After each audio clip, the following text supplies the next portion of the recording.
Tara, pasukin natin ang Sarona Market.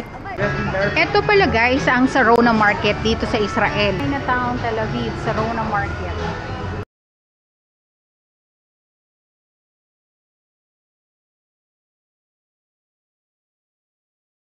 Tulad niyan. Tapos may mga wine, iba't ibang klase ng drinks, may mga shrimp, oysters, mussel, iba-ibang klase. Ayan. Nakapunta na ako dito. Pangalawang beses ko nang makapunta dito at nakakain na rin ako dito. Okay naman yung food niya so far sa nakainan ko.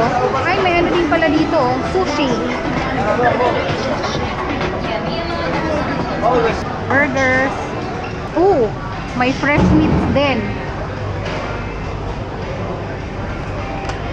Diba? Hindi pwedeng sumakay. Asian store dito. Bumili ako dito ng onigiri.